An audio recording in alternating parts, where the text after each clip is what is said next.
Hello everyone, welcome to my channel. मैं हूं सोनम और आप देख रहे हो अपना विद्यालय यूट्यूब चैनल। इस वीडियो में हम पढ़ेंगे बायोलॉजी क्लास 12 के प्रयोगात्मक परीक्षाएं जो आपके प्रैक्टिकल एग्जाम होती है उसमें पूछे जाने वाले जो इम्पोर्टेंट क्वेश्चन है, जो आपके एग्जामिनर आते हैं, टीचर आते हैं, वे कौन से क्वेश्चन पूछते हैं उसी क्वेश्चन के बारे में हम आपको बताएंगे।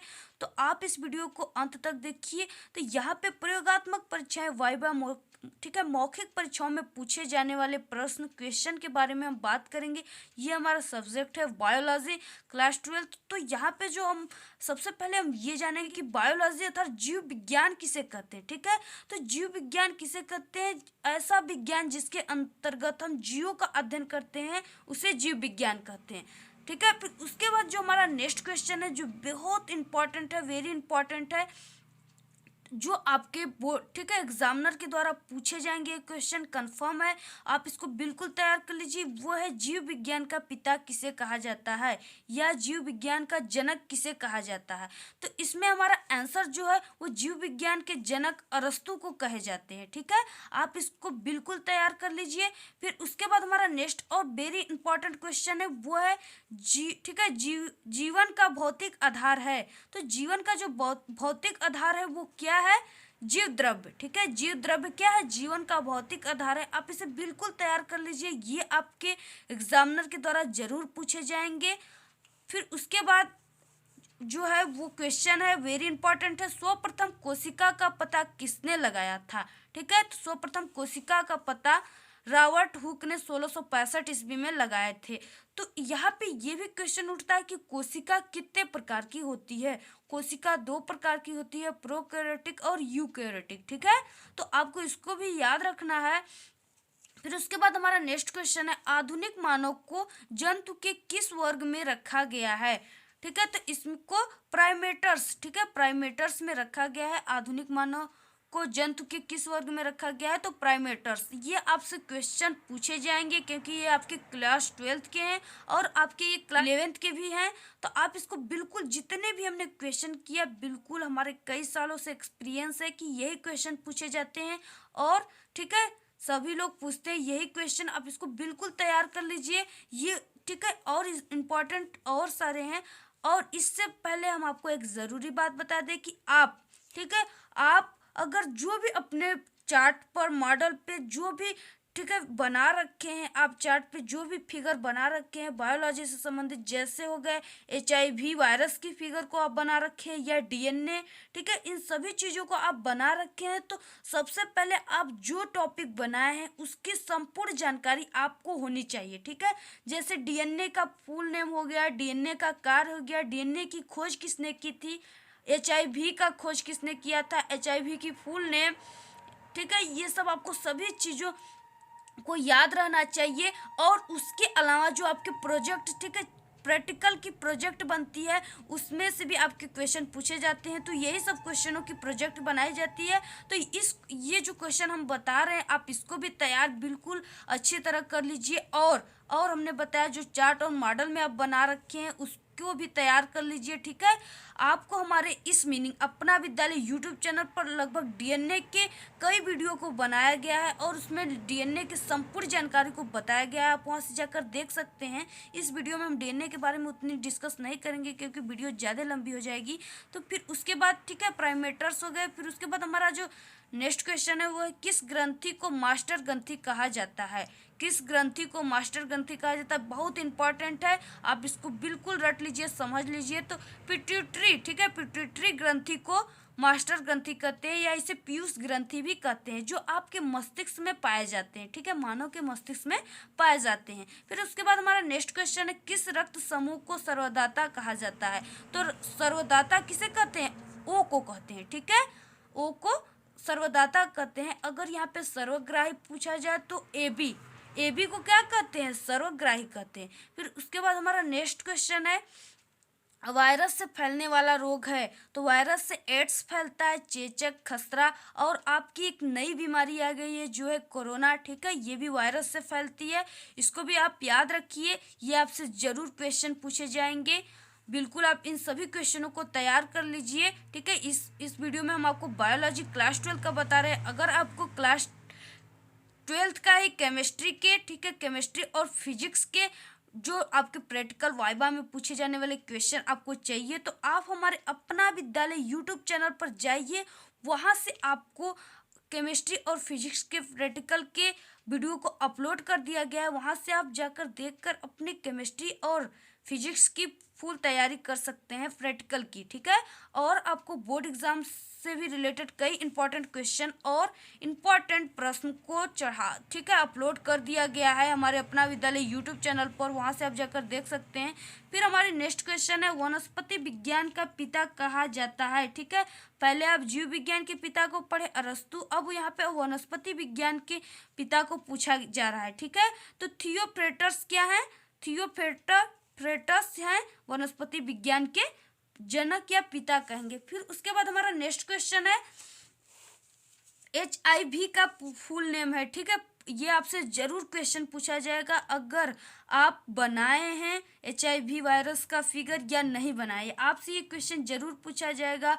और इससे पहले कि हम आपको एक ज़रूरी बात बता दें कि अगर आप, ठीक है, अब अभी तक आपको अपनी बोर्ड एग्ज़ाम की रोल नंबर मिल गई होगी तो आप क्या करिए कि अपने बोर्ड एग्ज़ाम के रोल नंबर से आपके जो आगे के 2 स्टूडेंट हैं उनके रोल नंबर से मिला लीजिए कि वो आपसे आगे हैं, और आप अपने 2 स्टूडेंट पीछे के मिला लीजिए, ठीक है।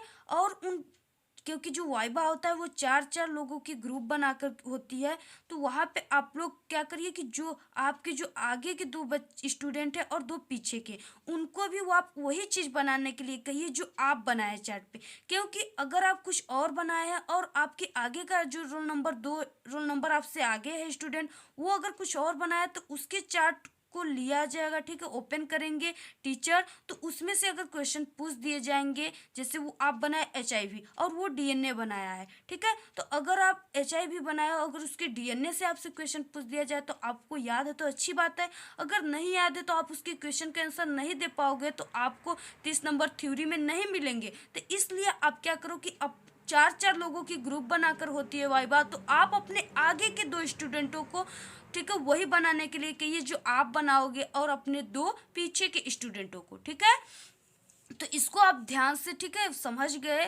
फिर उसके बाद HIV का फुल नेम क्या होता है? ह्यूमन इम्यूनो, ठीक है, ह्यूमन इम्यूनो डिफिशियंसी वायरस क्या होता है? HIV का फुल नेम। फिर उसके बाद हमारा नेक्स्ट और बहुत ही इंपॉर्टेंट क्वेश्चन है, वो कौन सा क्वेश्चन है हम देखेंगे। तो यहाँ पे,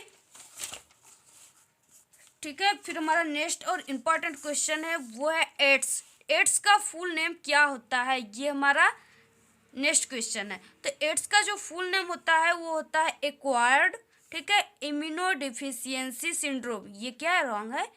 एक्वायर्ड इम्यूनोडिफिशियंसी सिंड्रोम, ये आपसे ज़रूर पूछा जाएगा। और एड्स हमने बताया वायरस से फैलते हैं, ठीक है, वायरस से एड्स फैलते हैं, चेचक फैलते हैं, आप इसको बिल्कुल याद रखिए। फिर उसके बाद हमारा नेक्स्ट क्वेश्चन जो बहुत इंपॉर्टेंट है और आपसे ये जरूर पूछे जाएंगे वो है किस कोशिकांग को आत्महत्या की थैली कहा जाता है? तो ये आप क्लास 11th में ही पढ़े होंगे, जैसा कि लाइसोसोम, ठीक है, लाइसोसोम को आत्महत्या की थैली कही जाती है। इससे पहले एक और ज़रूरी बात कि अगर आप, ठीक है, आपके जो टीचर आएंगे वो आपके लेबोरेटरी लैब में भी आपको ले जा सकते हैं और वहाँ से भी किसी भी, ठीक है, किसी भी वस्तु को उठाकर पूछ सकते हैं कि ये क्या है और इसके कार्य क्या है, ठीक है। सूक्ष्मदर्शी को भी उठाकर पूछ सकते हैं कि ये क्या है, आप बोलोगे सूक्ष्मदर्शी, ठीक है। तो इसके बाद परागकण भी आप लोग देखते हो, सूक्ष्मदर्शी से देखे ही होंगे। तो यहाँ पे आपको सूक्ष्मदर्शी से, ठीक है, सभी चीज़ वहाँ प्रयोगशाला में भी संबंधित जो भी आपकी वस्तु बायोलॉजी से रखी गई आप लोग प्रैक्टिकल किए होंगे, आपको याद होगी, तो आप लोग उन सभी चीज़ों का भी नाम याद कर लीजिए, क्योंकि टीचर जाते नहीं बट जा सकते हैं, ठीक है, तो आप लोग तैयार कर लीजिए। फिर उसके बाद हमारा नेक्स्ट क्वेश्चन है DNA की द्विगुणित कुंडली का पता किसने लगाया था? तो DNA की जो द्विगुणित कुंडली का पता वो वाटसन और क्रिक ने लगाया था, ठीक है, इसको आप याद कर लीजिए। DNA का फुल नेम आप जानते हैं डीऑक्सी राइबोज न्यूक्लिक एसिड होती है, ठीक है, RNA की राइबोज न्यूक्लिक एसिड होती है, आप इसको बिल्कुल तैयार कर लीजिए। फिर उसके बाद हमारा नेक्स्ट क्वेश्चन है, इससे पहले कि हमारी, ठीक है, सभी सब्जेक्ट की लगभग 8 o'clock इवनिंग में लाइव क्लास भी चलती है। ठीक है, 8 बजे शाम को लाइव क्लास चलती है। आप हमारे लाइव क्लास से भी ऐड हो सकते हैं और हमारे लाइव क्लास की भी बेनिफिट ले सकते हैं। ठीक है, वहाँ पे आपको सभी बोर्ड एग्जाम से रिलेटेड कई बातों को भी बताए जाते हैं और आपको अपना विद्यालय यूट्यूब चैनल पर लगभग क्लास 12th हिंदी की लगभग सभी तैयारी और सभी ऐसे टॉपिक को बताया गया है जो आपके बोर्ड एग्जाम में आएंगे और वहाँ पे आपको मार्क्स भी क्लियर कराया गया है कि ये कितने मार्क्स के आते हैं। तो आप हमारे अपना विद्यालय यूट्यूब चैनल पर बोर्ड एग्जाम से क्लास 10th और क्लास 12th के लगभग सभी बोर्ड एग्जाम से रिलेटेड सभी तैयारियों को कर सकते हैं। ठीक है, प्लीज़ विजिट माई अपना विद्यालय यूट्यूब चैनल। तो अगर आप अभी हमारे अपना विद्यालय यूट्यूब चैनल पर सब्सक्राइब नहीं किए तो प्लीज़ कर दीजिए और आपको ये वीडियो लास्ट तक देखिए, पसंद आए तो प्लीज़ लाइक हमारे लिए तो एक बनता है, कर दीजिएगा। फिर उसके बाद हमारा नेक्स्ट क्वेश्चन है, ठीक है, आरएनए कहाँ पाया जाता है। तो इससे पहले हम आपको बता दें कि डीएनए कहाँ पाया जाता है। तो डीएनए हमारा पाया जाता है केंद्रक में। ठीक है, डीएनए मानव में पाया जाता है, मनुष्यों में, और ये केंद्रक में पाया जाता है। ये सबसे मोस्ट और इम्पॉर्टेंट क्वेश्चन है, आप इसको बिल्कुल रट लीजिए, समझ लीजिए कि डीएनए कहाँ पाया जाता है, केंद्रक में। और ये आरएनए हमारा कहाँ पाया जाता है, तो ये पौधे में पाए जाते हैं और ये कोशिका द्रव में पाए जाते हैं। ठीक है, तो यहाँ पे आपको ये पता चल गया। और इसके अलावा आपको डीएनए और आरएनए की संपूर्ण जानकारी लेना है तो हमने पहले ही बता दिया कि आप हमारे अपना विद्यालय यूट्यूब चैनल पर जाकर वीडियो अपलोड किया गया, वहाँ से आप देख सकते हैं। ठीक है, फिर उसके बाद है हमारा नेक्स्ट क्वेश्चन, मनुष्यों में गुणसूत्रों की कुल संख्या कितनी होती है। तो गुणसूत्रों की खोज किसने की थी, वॉल्टेयर ने किया था। पे मनुष्यों में गुणसूत्रों की कुल संख्या कितनी होती है, तो कितनी होती है, 46 होती है। ठीक है, इसको भी आप याद कर लीजिए और आपसे भी क्वेश्चन पूछे जा सकते हैं, जैसे उत्परिवर्तनवाद की खोज किसने की थी, तो हुगो डिवीज ने किया था। ठीक है,